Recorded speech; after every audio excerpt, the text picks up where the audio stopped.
So when you have to be your own banker or be your own hedge fund manager, what happens is you just get poor, or you lose faith in the future.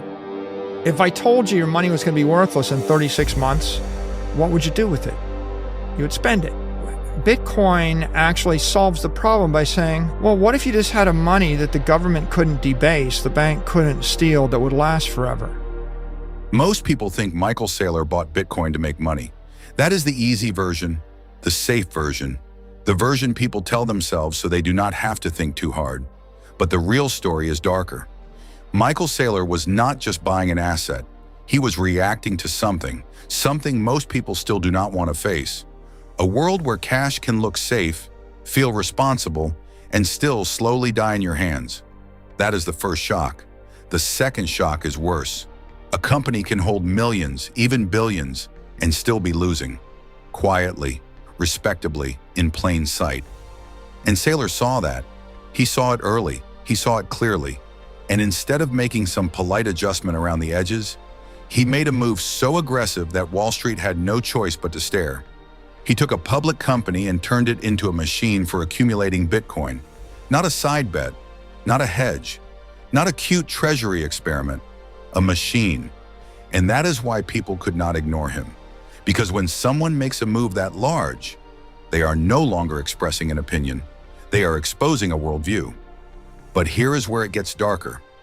Michael Saylor was not supposed to become this man. He was not some outsider screaming at the system from the internet. He was the kind of man the system was designed to reward. MIT software, capital markets, corporate power, structure, discipline, status. So when a man like that turns against the old rules, you should pay attention.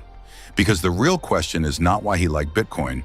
The real question is this: what did Michael Saylor see that made the old system look more dangerous than the new one? Michael Saylor did not come from chaos. He came from order. That matters. Because people love to dismiss conviction when it comes from the fringe. It is harder to dismiss when it comes from competence. Saylor came from a military family. He studied at MIT. He built a software company. He spent decades inside systems, models, numbers, incentives, and strategic decisions. In other words, he did not arrive at Bitcoin through fantasy. He arrived there through pressure. Pressure created by a world that no longer made sense. That is the part people miss. Bitcoin did not seduce him with hype. It cornered him with logic. Cash was weak. Traditional treasury management looked stale. And the old language of safety started to sound less like wisdom and more like surrender. Now stop there, because this is the key turn in the story. What if the responsible move was no longer responsible? What if the conservative move was actually the expensive mistake? That is the shift. That is the psychological break. Saylor looked at corporate cash and saw something most executives are trained not to see. Silent decay, not scandal, not collapse, not drama, something worse. Loss that looked respectable.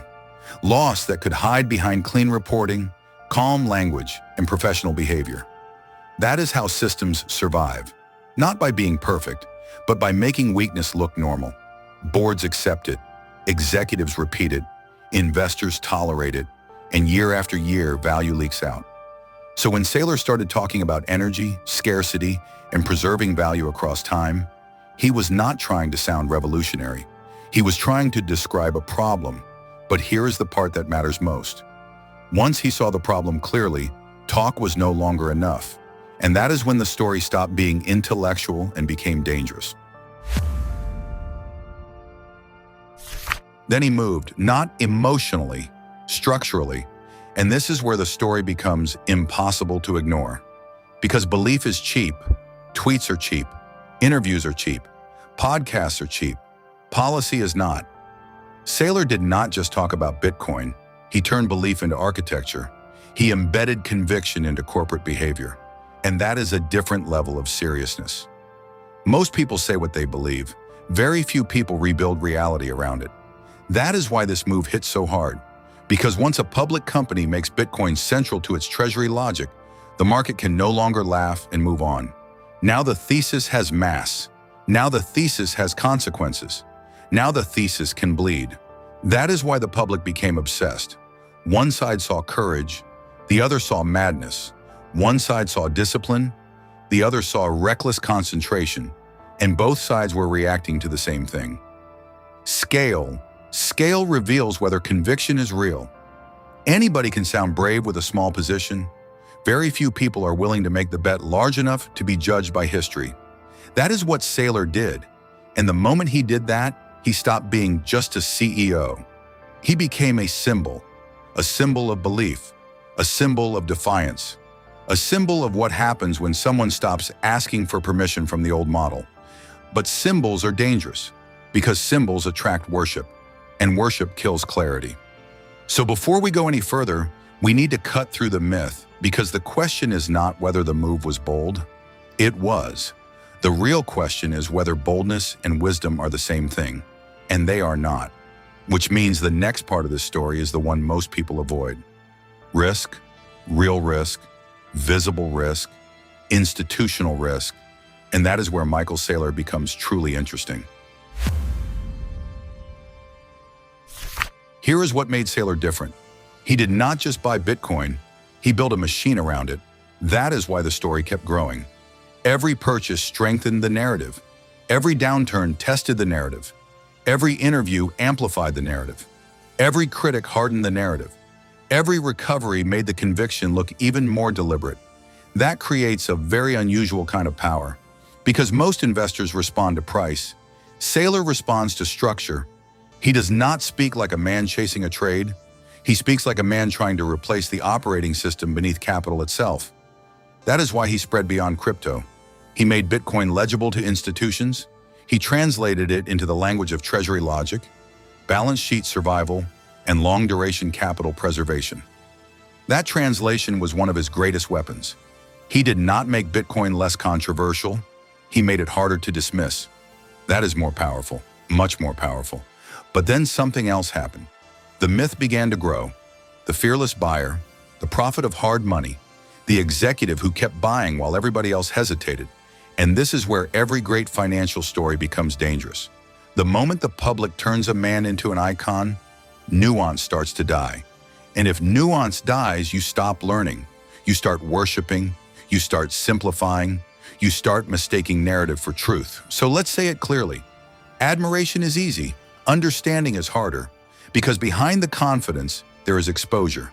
Behind the conviction, there is concentration. Behind the myth, there is risk. And if you ignore that risk, then you are not studying Michael Saylor, you are consuming a legend. And legends do not teach you how the world works. Pressure does. So now we get to the part weak viewers skip. The danger. This is the part that separates adults from spectators. Conviction is not the same as invincibility, and Michael Saylor's story becomes worthless if you romanticize it. So do not romanticize it. Bitcoin is volatile, violently volatile. It punishes bad timing. It punishes leverage. It punishes emotional weakness. It punishes people who confuse belief with immunity. And once a company ties enough identity, capital, and reputation to a single monetary thesis, the downside is no longer just financial. It becomes strategic, psychological, public. That matters because pressure changes people. Pressure changes boards. Pressure changes investors. Pressure reveals whether a thesis is strong or whether it only sounded strong during the easy phase. That is why the story is not really about price. This is where shallow viewers get trapped. They think the question is simple. Did Bitcoin go up? Did Bitcoin go down? That is not the real question. The real question is whether a company can survive extreme truth. Because truth in markets is almost never comfortable. That is why Saylor is compelling. Not because he took risk. Plenty of people take risk. He took visible risk, transparent risk, institutional risk, and he did it in front of the entire world. That changes everything. Because now failure would be public, doubt would be public, pressure would be public, and if he held through all of that, then the signal becomes stronger. But here is the uncomfortable turn. If this level of risk felt justified to him, what exactly did he see in the old system? What weakness looked so serious that Bitcoin felt like the more rational danger? That is the question most people avoid. Because once you ask it honestly, you are no longer evaluating one man. You are evaluating the monetary order itself. And that is where this story stops being about Saylor and starts becoming about you. Here is the paradox. Michael Saylor looks extreme, but the world he is reacting to may be more extreme than he is. That is what makes this story so hard to dismiss. Because if he is wrong, he looks reckless. But if he is right, then millions of people have mistaken erosion for safety, and that is much harder to admit. What if holding cash too long is not caution, but quiet surrender? What if stability by itself is not protection? What if the real threat is not volatility, but guaranteed dilution spread across time? That is why Saylor creates such a strong reaction. He does not force you to love Bitcoin. He forces you to question what you are trusting when you reject it. A bank, a central bank, a treasury model built for another era, a currency system that feels calm in the short term while slowly weakening value in the long term. That is the real pressure point. Sometimes a volatile truth is worth more than a stable illusion. That is the Saylor effect. He makes normality feel suspicious. He makes moderation feel less innocent.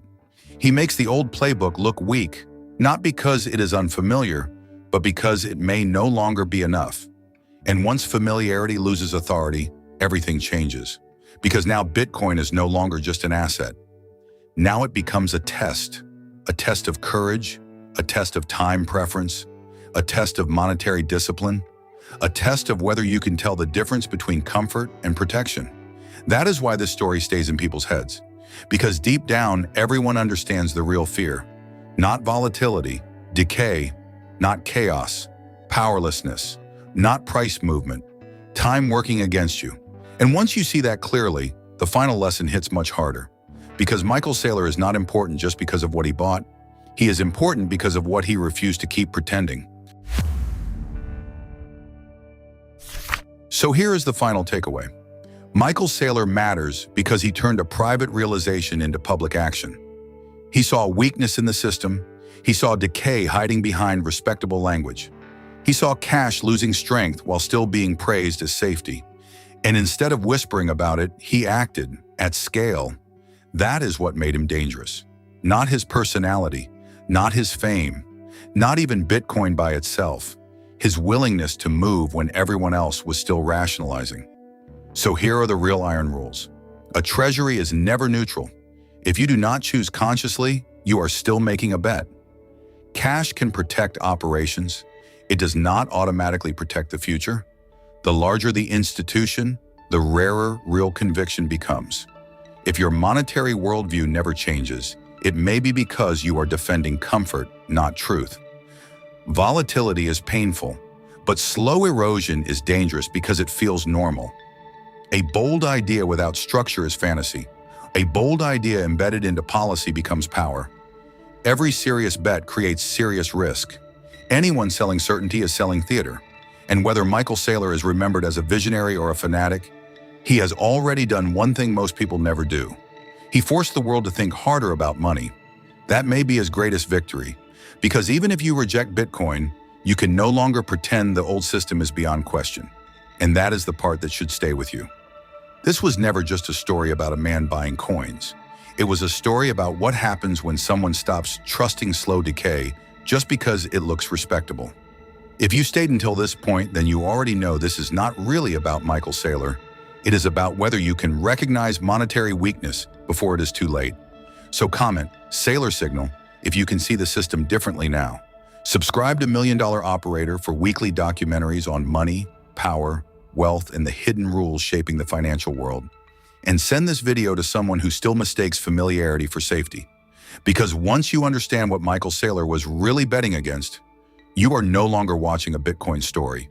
You are watching a man declare war on monetary decay.